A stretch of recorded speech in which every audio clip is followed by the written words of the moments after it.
Hi guys, this is Mrs. Henny, and this will be the next part of the Thursday night homework for set 5. The last one cut off on me, so I'm kind of in the middle of Thursday set 5. Okay, so remember this problem says to circle a number that has an 8, and that really should be an 8, that is 10 times the value of the digit 8 in this number. So one of our strategies is that we're going to circle all of our 8s, and we're going to put the value of all of our 8s either by it, on top of it, somewhere close by that number, so we can see which number has an 8 that is 10 times this 8. The value of this 8 is 80. So the number that is 10 times greater should have one more 0. And if you look, this one has less 0, so that one less 0, so therefore that is not 10 times greater. That's actually 10 times less. This is the number 800, and it does have one more 0, so pretty much I'm pretty sure that's the answer.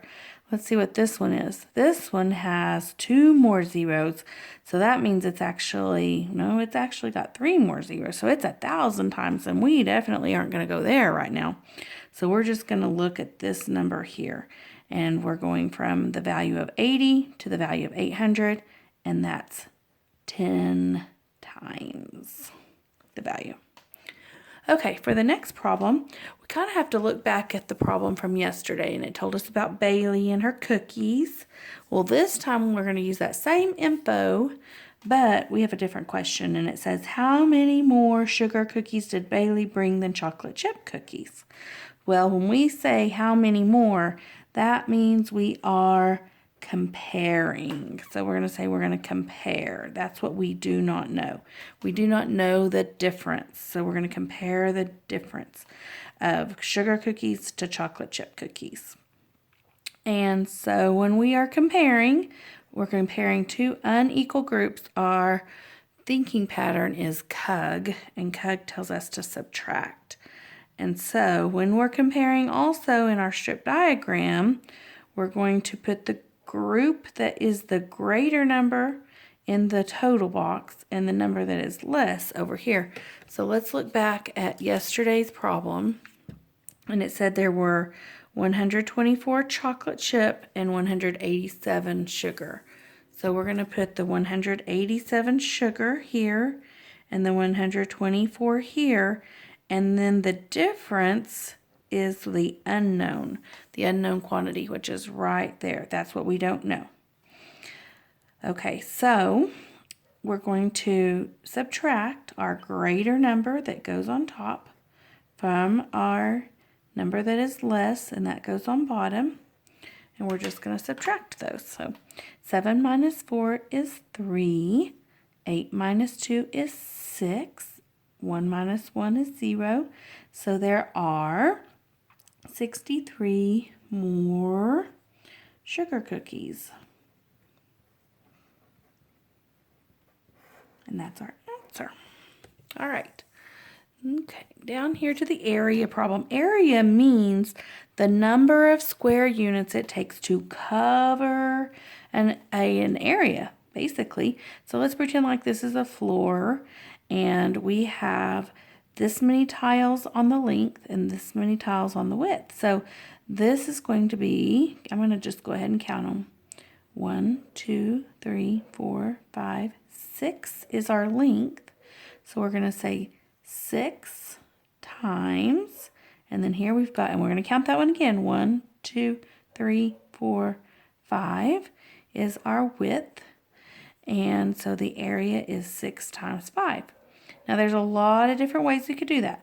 We could count by 6s, we could count by 5s, we can just know the fact 6 times 5, we can count all the squares. So if I count by 5s, it would be 5, 10, 15, 20, 25, 30. And 6 times 5 is 30 square units. So there's lots of strategies on that one. Here in a few weeks, you're going to know your multiplication facts so great that you wouldn't even need to count those squares because it'd be so easy for you. Okay, so let's go on to our very last problem, and we're actually learning how to do addition and subtraction this week. And so this problem is practicing that. So we have 7 plus 7 is 14. So we put a 4, and then we're going to carry our extra 10 up there. 6 plus 6 is 12, plus 1 more makes 13. 5 plus 2 is 7, with our extra 100 makes 834. And there's our answer. Okay, and then the subtractions. Some of you have a little more trouble with that, and I understand because this is hard sometimes. We know that the bigger number's on top, but if you look here, we cannot take 7 from 2. If we have 7 crayons, we can't take, if we have 2 crayons, if we have 2 crayons, we can't take 7 from that.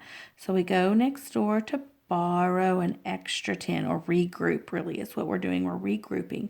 We're going to take 10 from this 3, so that 3 is going to become a 2. And because we're giving this 2 an extra 10, he becomes a 12. Now we have 12 minus 7 is 5. Oh, we can't do 2 minus 3, so we got to borrow again or regroup. And we're going to change that 8 to a 7. That gives this guy an extra. So now we've got 12 minus 3 is 9. And 7 minus 1 is not 8. I messed that up. Is 6. So 695. Now, the thing about this is when we subtract, we have that magic box to help us check it out. Because if I made a mistake, this is where I'll fix it. And I'll catch it. I'll say, okay, I can add those two together. So 137 plus 695. We've got 12, 13, 7, 832. That's what I should have started with. Did I start with 832 to begin with? Yes, so that checks. Remember that you can always check your subtraction with your magic box, which is actually addition. Okay, thank you guys. I'm going to go ahead and make a separate video for the back of this paper, and it may be a few days from now before I get that done. We'll just have to wait and see how far we get in our lesson. So thank you guys for your attention, and hopefully that helped you out. Have a good evening.